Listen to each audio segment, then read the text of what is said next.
that matter to the Minister. Member for Newtown. My question is for the Treasurer. Given Serco, the company known for running inhumane detention centres in Australia, has expressed an interest in managing public housing and has met this year with the Minister for Social Housing, is there anything to prevent Serco profiting from the newly established $1 billion social and affordable housing fund? Thank you. Minister for Family and Community Services will come to order. It's a question for the Treasurer. Minister for Family and Community Services. Minister for Family and Community Services, you're on a call. Minister for Family and Community Services, it's a question for the Treasurer. Thank you. Well, just wait, Treasurer, until they start telling me what to do or stop telling me what to do. After one call, you want them out. Most of you are on 10 calls before you get thrown out. Is that right, Member for Rockdale? 3 calls, 7 warnings, and one call and you want him out. Member for Colbury is such a... I can't say it. Treasurer. Thank you, Madam Speaker, and I thank the member for Newtown for the question, and I do want to acknowledge and thank all members of this House as the social and affordable housing legislation actually went through the Parliament unopposed, or went through this chamber unopposed and the Parliament. And Madam Speaker, we're proud because that was an Australian first. There's no other government or jurisdiction in the land, in the nation, that's actually set aside a dedicated ring-fence fund to support social and affordable housing. So we're the first government that's done that. We're very proud of that. I am also able to update the House that in May we narrowed down the potential bidders for Phase 1. So Phase 1 involves providing social and affordable housing or housing places for 3,000 extra dwellings. That's Phase 1. In 9, we narrowed down the bidders to 9 interested parties in May. The organisation you mentioned was not one of those bidders. But I would say, and I want to say this very clearly, notwithstanding the fact that I've just articulated for the benefit of the member for Newtown, anybody in this state, whether you are a government entity, a non-government entity or a private entity who has an interest in supporting the government's noble intentions of providing additional social and affordable housing, should be free and is free to participate in all of the processes we have. Because for too long in this state, things had been done the same way and outcomes had not changed. We on this side of the House, Madam Speaker, not only, and they don't like to listen to this bit, they don't like to listen to this bit, they used to talk a lot about social and affordable housing and they did nothing, Madam Speaker.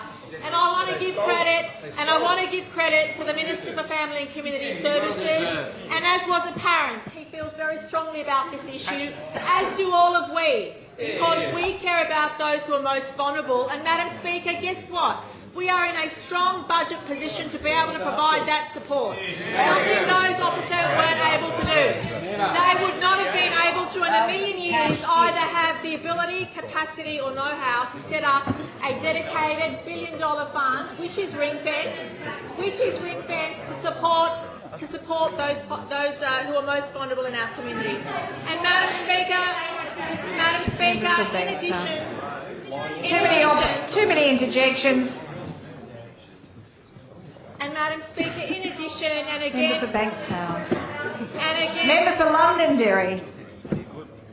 This is not a debate. I'm really bemused by the interjection by the member for Londonderry. I thought she said that she supported social and affordable housing. And I thought she said she supported the fund.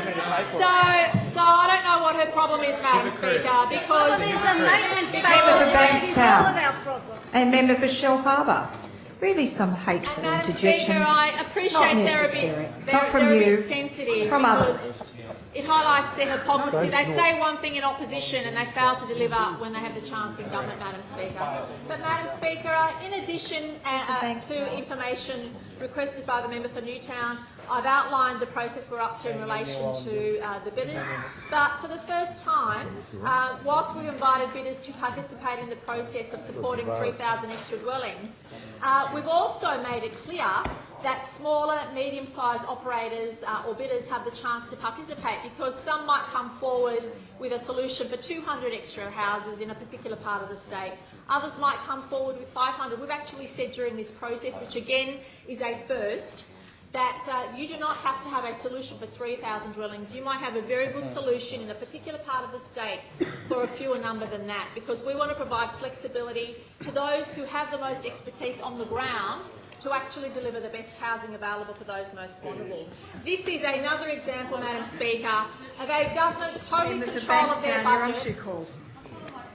Member for Bankstown. Yeah, the member for Bankstown, who hasn't offered any policy position in this matter. Member for Bankstown, you're on 3 calls. Member for Bankstown, you're on 3 calls. And Madam Speaker, I note that...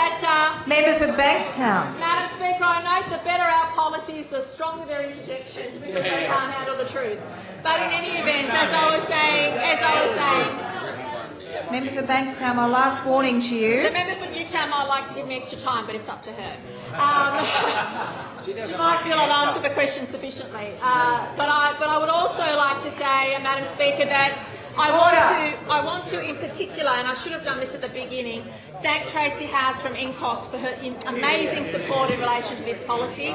I also want to thank other stakeholders like IPA and also experts on the ground who've really supported the government in this initiative. Thank you.